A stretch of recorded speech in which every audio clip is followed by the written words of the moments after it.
Bonjour et bienvenue dans cette capsule de Toilette Zone du mercredi 3 novembre 2021. Alors hier, c'était une journée vraiment très passionnante au niveau de la politique américaine. Alors hier, il y avait des élections très importantes qui se passaient là, dans la côte est américaine. Et nous allons commencer ici avec un article du New York Post où ce qu'on apprend qu'enfin Bill de Blasio, qui était le maire de New York, a débarrassé le plancher.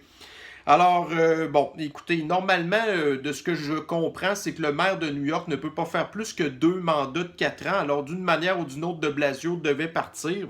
Alors, on ne savait pas trop qu'est-ce que ça allait donner les élections. Donc, les New-Yorkais ont choisi leur nouveau maire, qui est un ancien policier de la ville de New York. Donc, normalement, on se serait dit, ah, ok, ça devrait... Normalement, il devrait être assez proche du monde et tout ça. Et bon, je m'étais pas vraiment, j'avais pas beaucoup suivi en fait là, la campagne là, de la mairie de New York.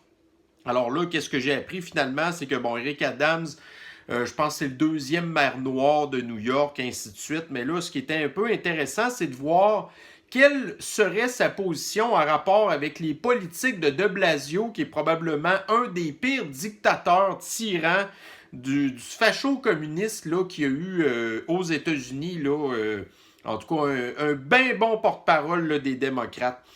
Alors, donc malheureusement, ici, Eric Adams, apparemment, c'est un démocrate aussi.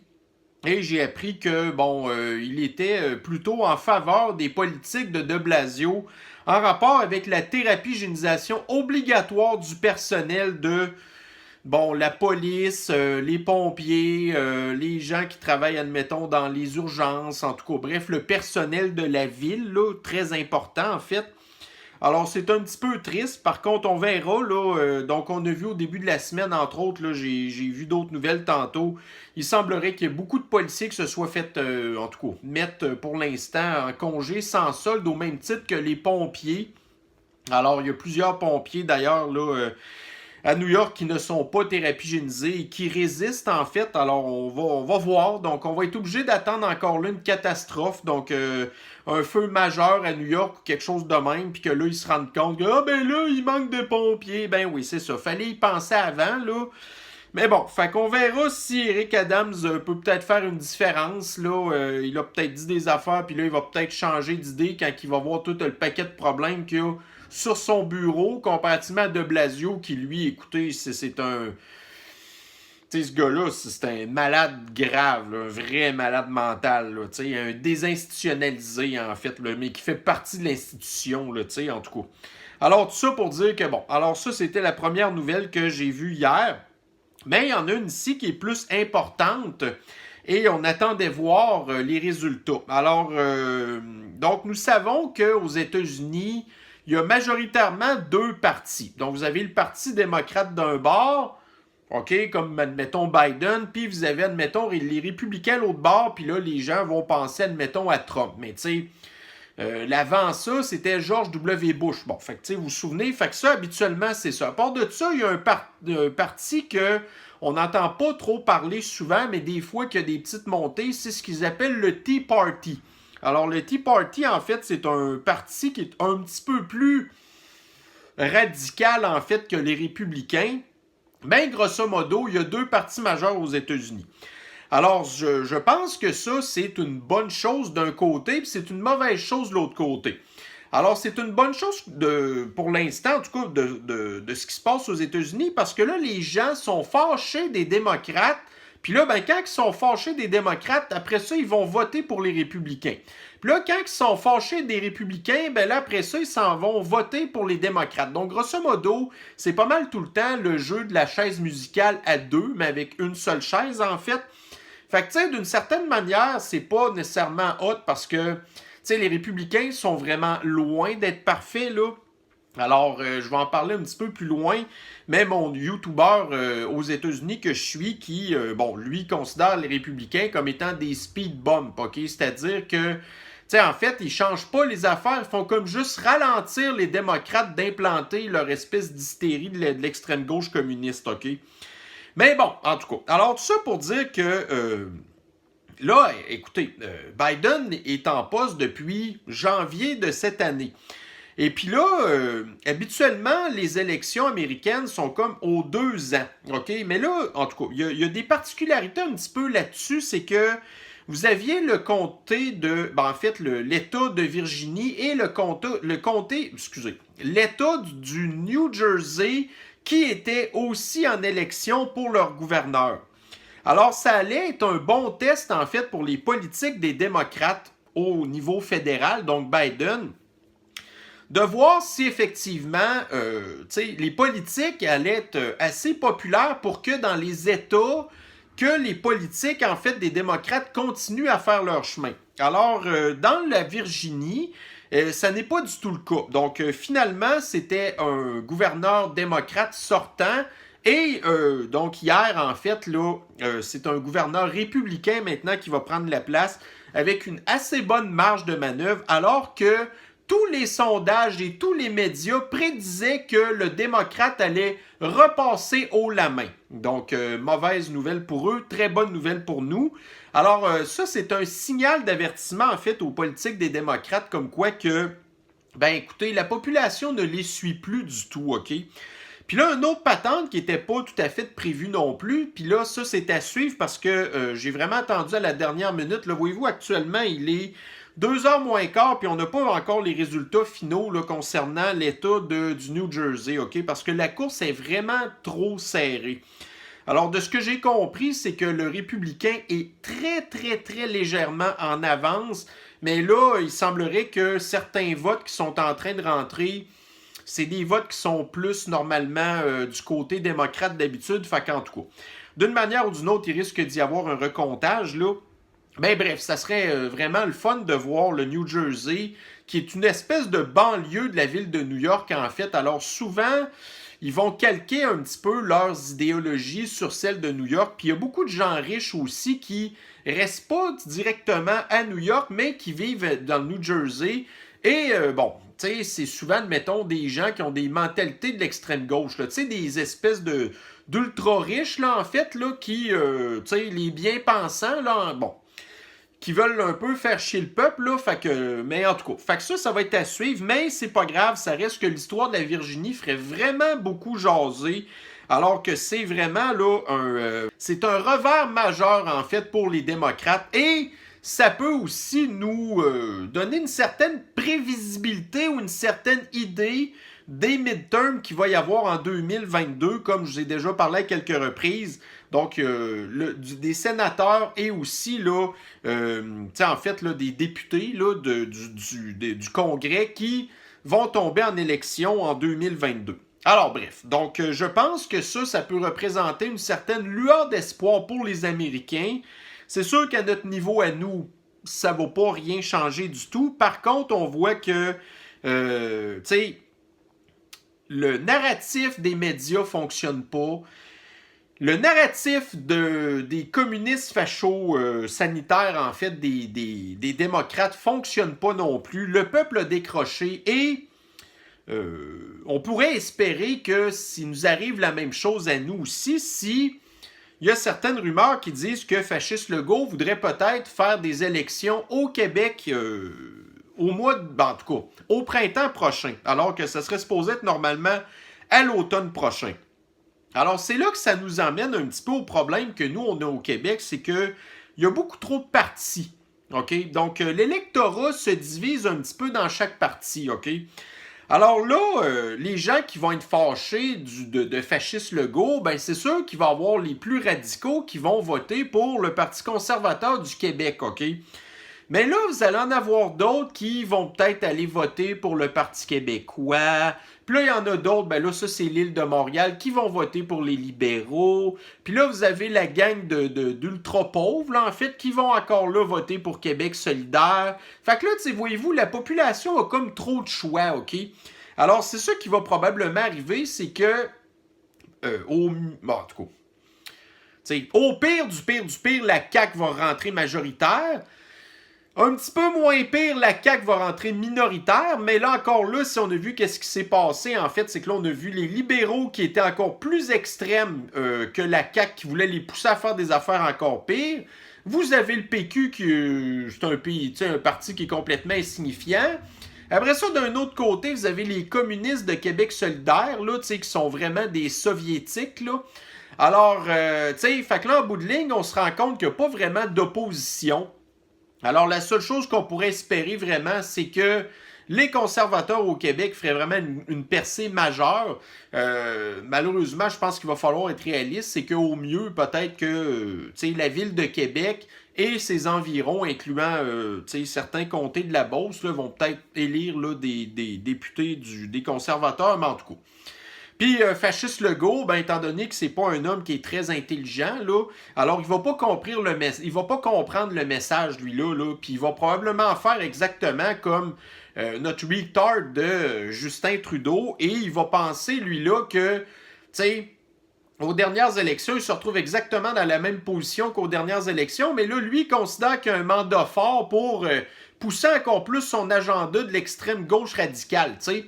Alors, Fasciste Legault, lui, va probablement penser, même s'il rentre minoritaire, que en bout de ligne, il a quand même fait une bonne job, puis il va continuer encore là à pousser encore plus le grand reset, puis l'implantation du communisme radical. Alors, en tout cas.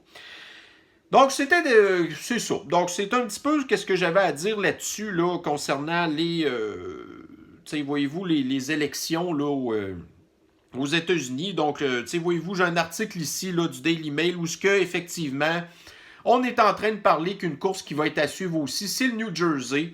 Alors, on va se croiser les doigts pour que le républicain rentre, mais encore là, ça va être long parce qu'il va y avoir du recomptage, là. Mais en tout cas, donc, on voit qu'aux États-Unis, il peut y avoir un petit peu d'espoir.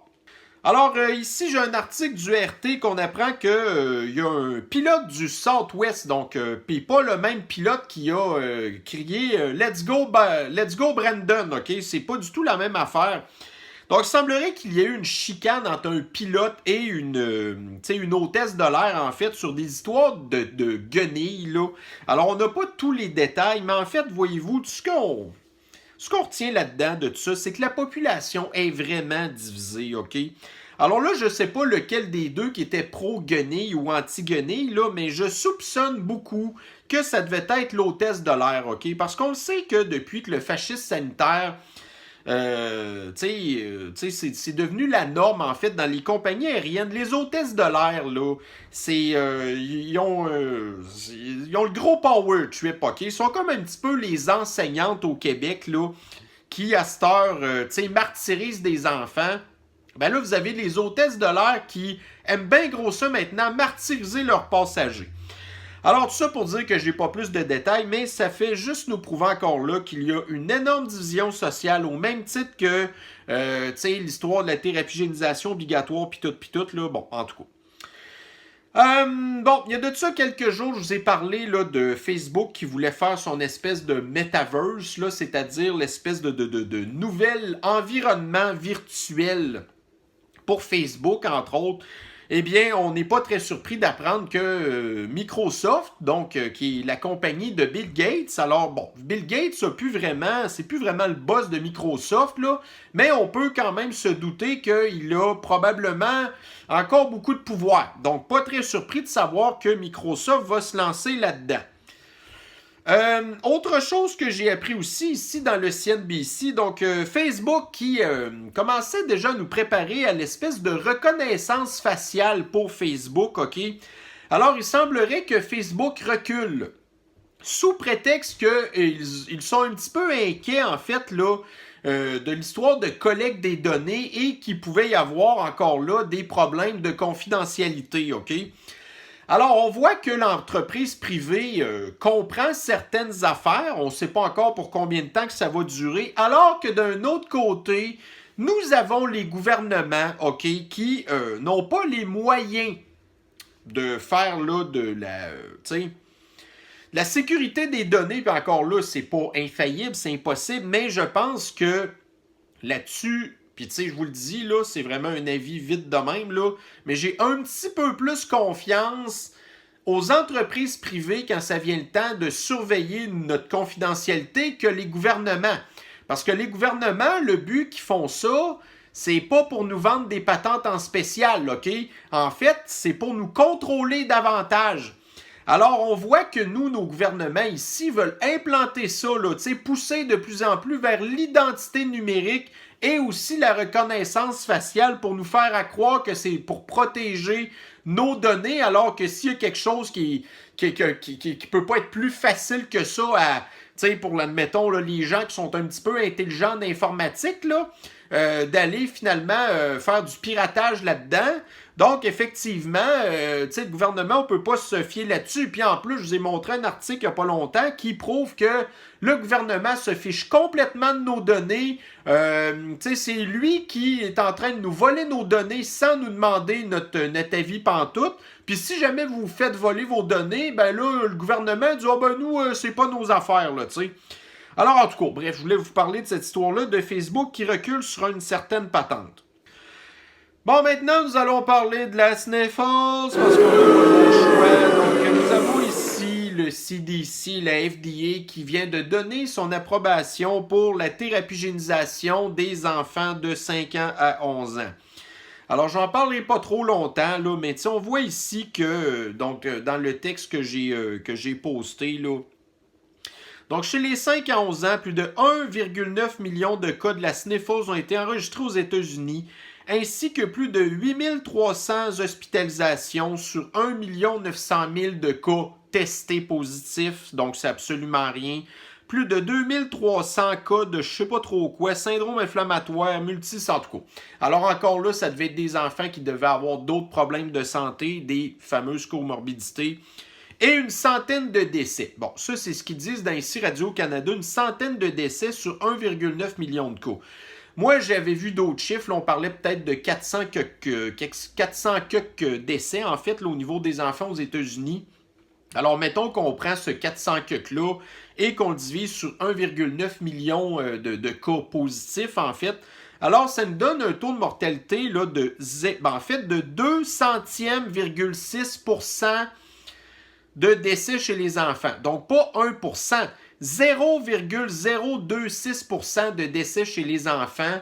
Et probablement, encore là, comme on disait tout le temps, c'est très probable que c'était des enfants qui avaient des problèmes de comorbidité ou d'autres problèmes de santé, OK? Donc, les scientifiques collapsologues corrompus par Big Pharma et le contrôle social nous prouvent une fois de plus leur culpabilité. Ça inclut aussi, évidemment, les médias. Alors, j'ai vu encore là tantôt, aussitôt que la FDA a donné son approbation, donc déjà ce matin, j'ai vu ça, je me souviens plus où, mais en tout cas, c'est aux États-Unis, là.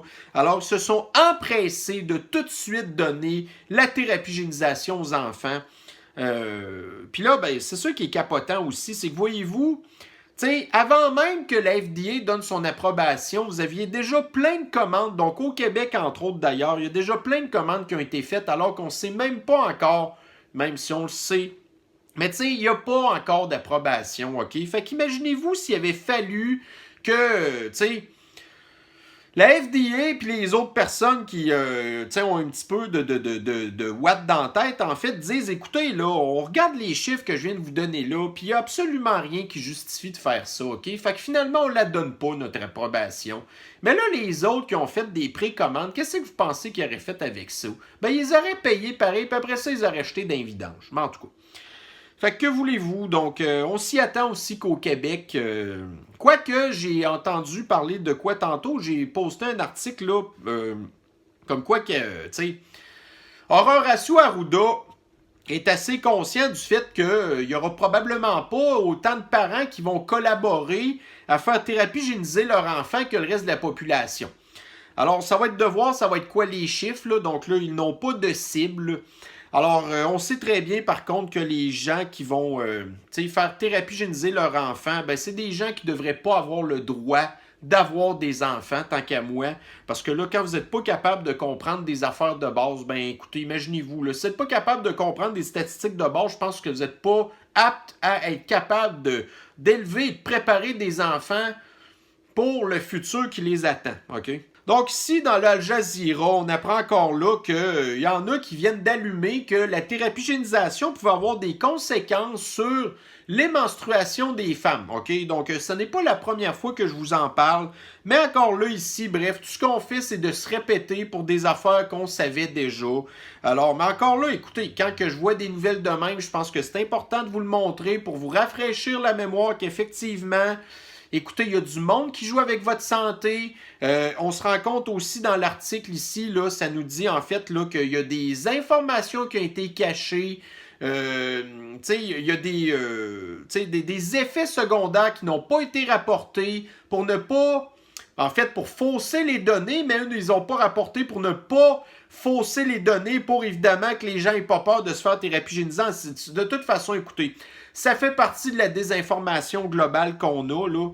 Alors, libre à vous de faire ce que vous voulez, là, mais écoutez, même si vous essayez de prendre le problème le plus objectivement possible, c'est facile de s'y perdre, OK? D'ailleurs, je vais vous parler d'un autre petit truc tantôt, là.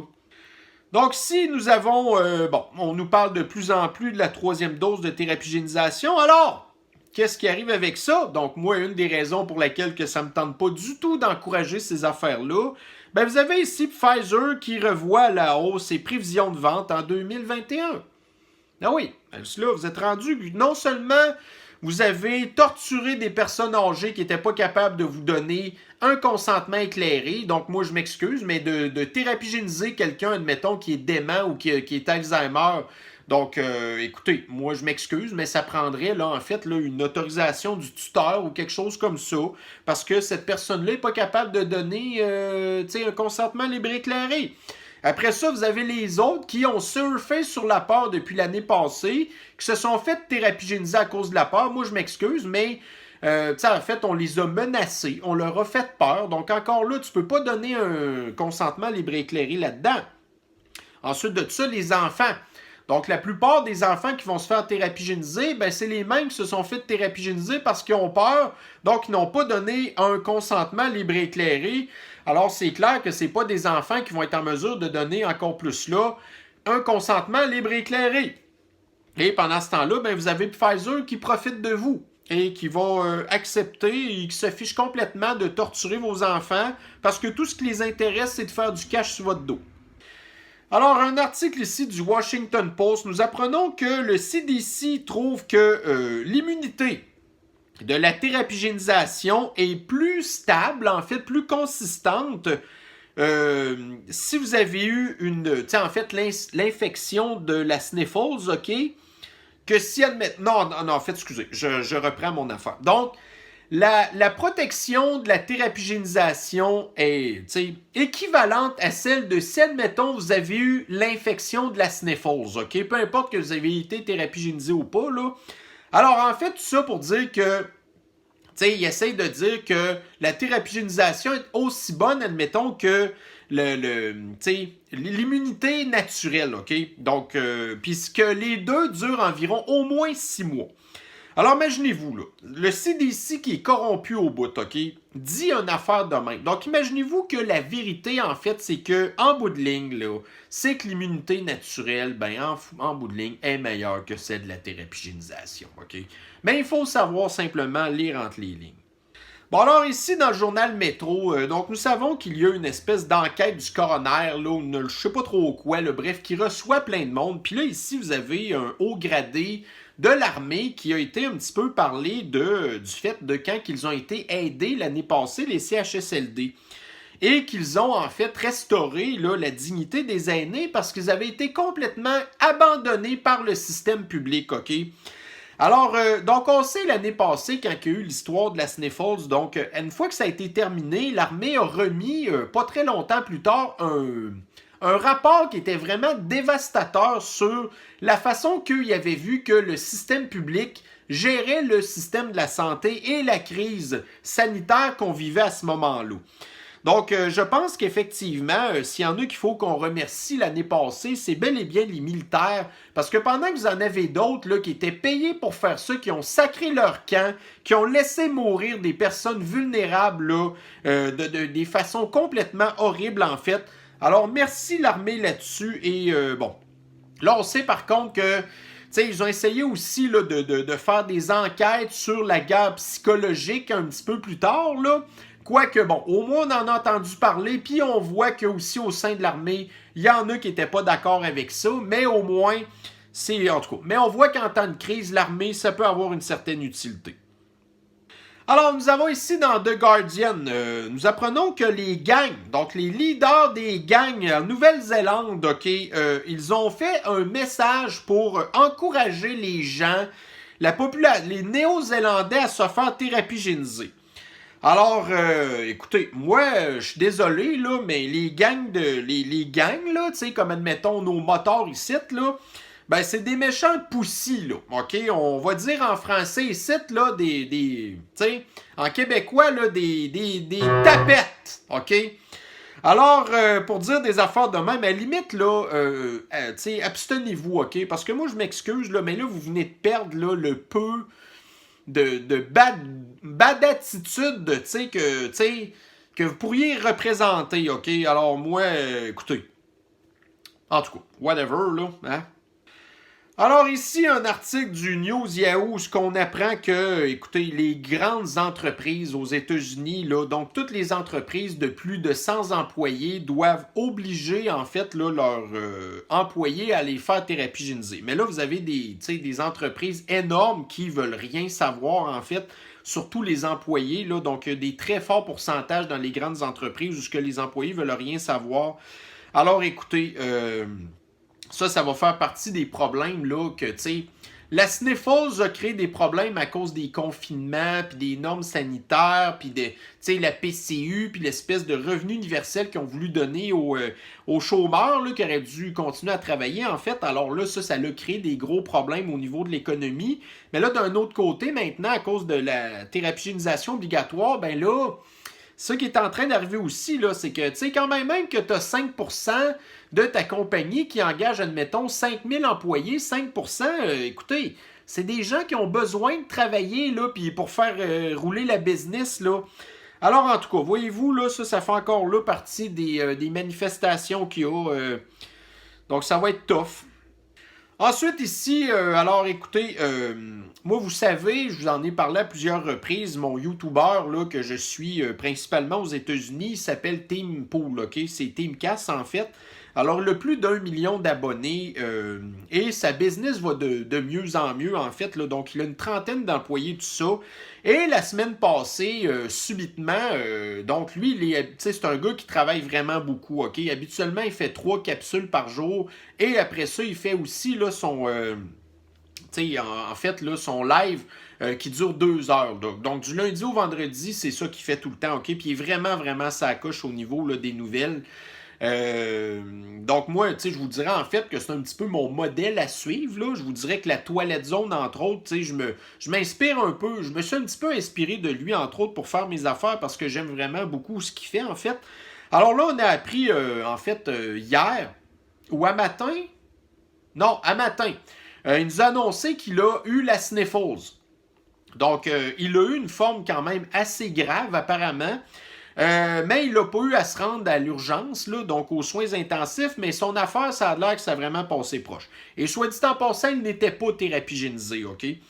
Alors, tout ça pour dire que, bref, il a quand même appris beaucoup de son expérience et, en fait, grosso modo, on aurait pu s'attendre à ce qu'il aurait pu devenir crackpot puis dire « Oh, là, faites-vous thérapigéniser. » Non, non, non. Lui, c'est vraiment pas comme ça. Lui, il est plutôt un libertarien du genre « Faites ce que vous voulez.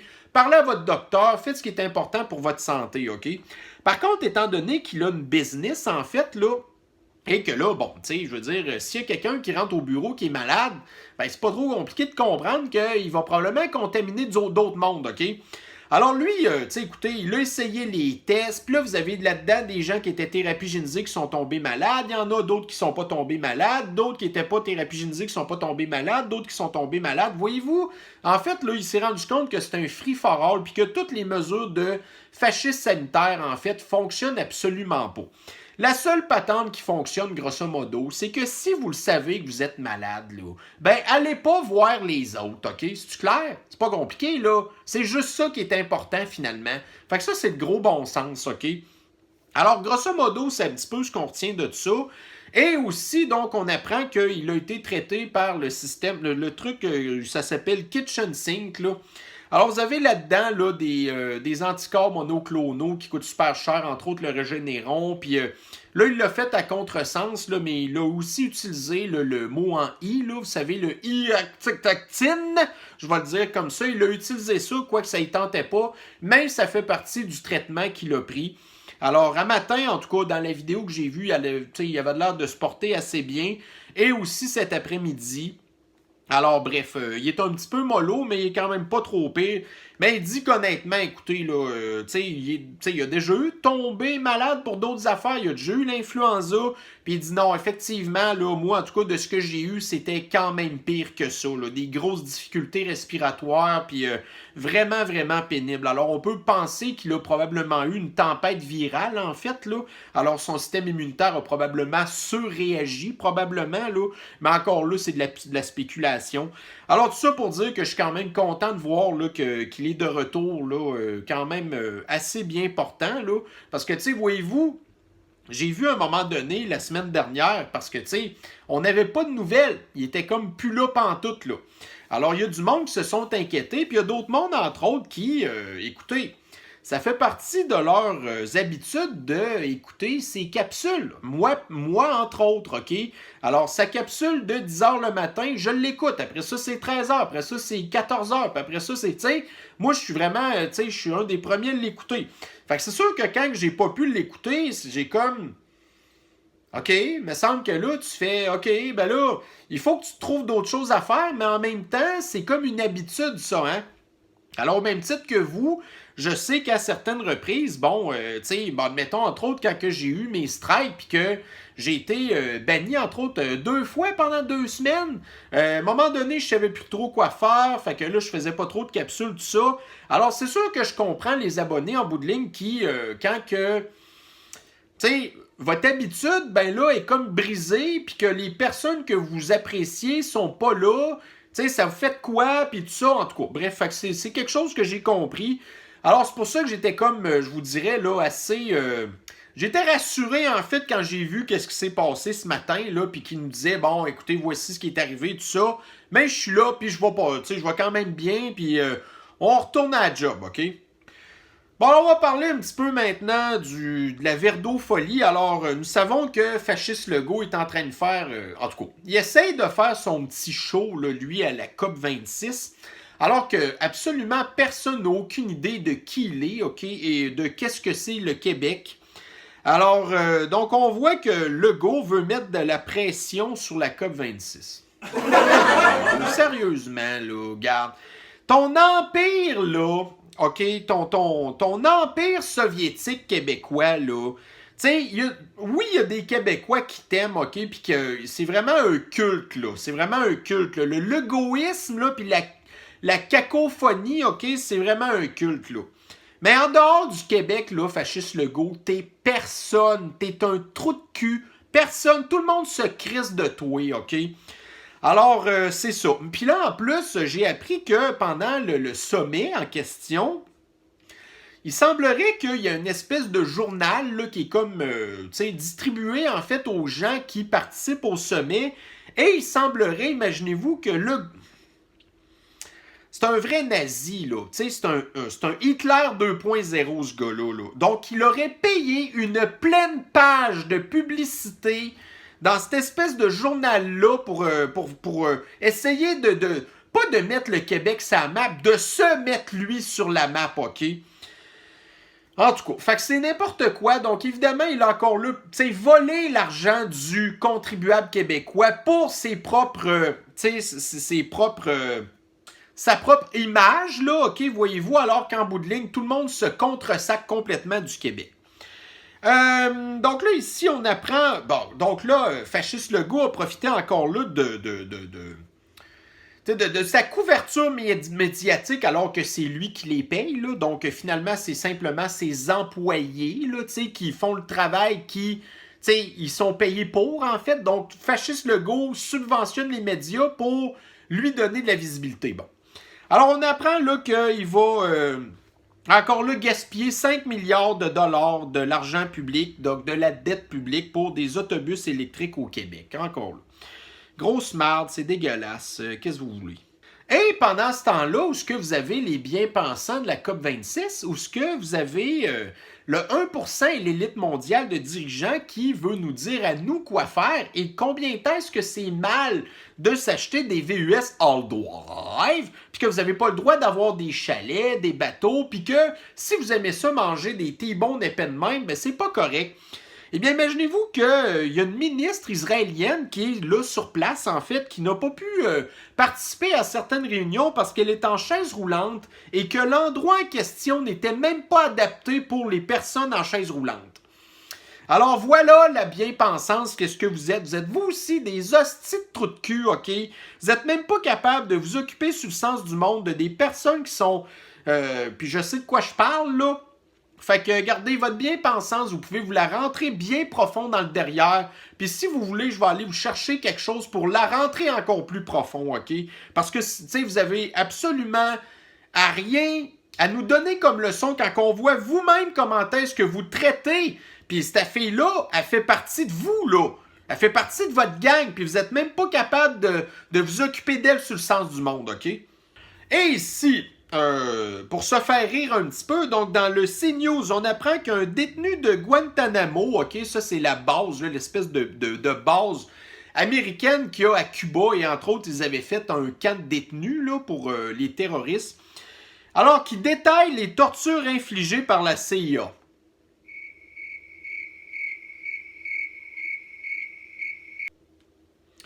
On n'en a rien à colisser de toi, mon gars. T'es un terroriste, man. Là, je vais pas lire l'article, mais le gars, écoutez, il y avait un beau background de merde.